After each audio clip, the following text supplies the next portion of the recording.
Linda, c'est ton tour. La Bible dit que tu dois te soumettre à ton mari. La soumission, c'est quoi? C'est pas l'esclavage. La soumission, c'est le respect. C'est tout ce que ça veut dire. Ça veut dire, femme, respecte ton mari. Tu sais, tu peux tout donner à un homme. Tu peux tout lui donner. Mais s'il ne sent pas que tu le respectes, il ne peut pas être comblé. Donc, il aime ça. Il faut lui donner ce qu'il aime pour qu'il soit épanoui. Tu as compris? Maintenant, il y a une deuxième chose dont l'homme se nourrit. Ma fille, parfois, ton cœur est couché à côté, son amour est là, et puis il est 2 h du matin, et puis lui-même, il ne maîtrise pas certaines choses.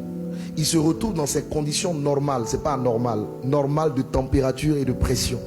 Et il va dire, mon amour, quand il dit mon amour à 2 h du matin, comment tu réponds? Oui, mon cœur. Ça peut lui arriver d'être dans les mêmes conditions à 5 h du matin. Comment tu réponds? Oui, mon cœur. 13 h. Mon amour? Oui, mon cœur. Vous savez, quand les gens se marient, il faut leur dire ce qu'ils vont rencontrer dans le mariage. Il ne faut pas leur enseigner la foi. Ça n'a pas de sens, dans un certain sens. Même si la foi est nécessaire partout. Quand vous regardez les causes de divorce, c'est quoi généralement? Soit, madame dit, je ne veux pas aller avec monsieur. Bon, pour monsieur qui dit, je ne veux pas aller avec madame, c'est rare. Madame dit, je ne vais pas avec lui 1 an, 2 ans, 3 ans. Et vous avez la cause du sexe qui est la cause majeure. Une bonne femme dit oui à son mari. Et un bon mari peut comprendre que parfois sa femme est fatiguée. Donc l'homme, il se nourrit, lui, sur le plan psychologique, de ce qu'il voit. Toi, tu te nourris de ce que tu entends. Ça veut dire que tu dois t'arranger tous les jours pour être tout aussi belle que tu l'es aujourd'hui. Les cheveux toujours bien faits, le maquillage toujours bien à l'endroit, les sprays, les déodorants comme il faut. Tu dois toujours être prête pour accueillir ton mari. Quand tu sortiras de chez toi, tu es une femme mariée.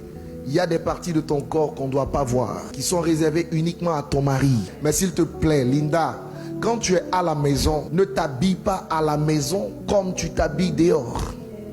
Ton mari doit être capable de voir ce que personne d'autre ne voit. Une femme sage a 2 faces. Il y a la face du dehors et la face du dedans. Quand tu es avec ton mari chez toi, ma fille, s'il te plaît, ne va pas me mettre une robe qui part du cou jusqu'au bout des orteils. Arnaud doit voir que Dieu t'a donné de belles jambes. Arnaud doit voir des choses que personne d'autre ne peut voir. Et il doit se réjouir en voyant ces choses. N'oublie pas, il fonctionne par les yeux. Donc tu dois lui en mettre plein la vue. Une bonne femme a un vêtement dans la maison qui est différent du vêtement du dehors. Elle a même une 3e dimension. Un autre vêtement dans la chambre à coucher. Là-bas, il ne faut pas aller attacher des pagnes. Ne fais pas ça. Tu es trop jeune pour ça. Il y en a parfois qui vont dans l'intimité. Elles portent des joggings. Sur le jogging, elles vont mettre un jean. Sur le jean, elles vont attacher un pagne. Sur le pagne, elles vont attacher un kimono. Le pauvre monsieur, pour rendre visite à sa femme, il franchit des obstacles insurmontables. Il y a des vêtements adaptés. Et tu les connais. Les nuisettes et tout ce qui va avec. Tu vois, aujourd'hui tu es entré dans le mariage, c'est une victoire. Mais rester dans le mariage, c'est un autre championnat qui commence. Oui, il faut dire ça. Surtout quand elles sont chrétiennes, ils sont chrétiens. Quand tu t'es marié là, ce n'est pas fini. C'est une victoire que tu as acquise, mais il y a un autre combat dedans. Voilà, donc il faut agir de façon sage pour rester dans cette victoire.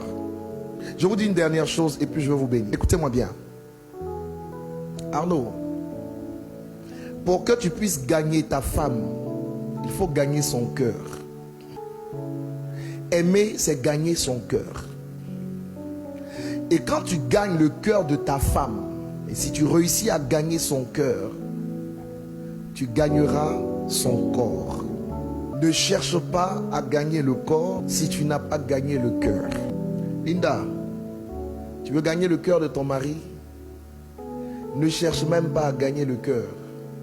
Gagne le corps et tu auras le cœur. On ne se marie pas pour être heureux. On se marie pour rendre l'autre heureux. Et si tu le rends heureux et qu'il te rend heureuse, vous vous rendez heureux. Vous êtes heureux.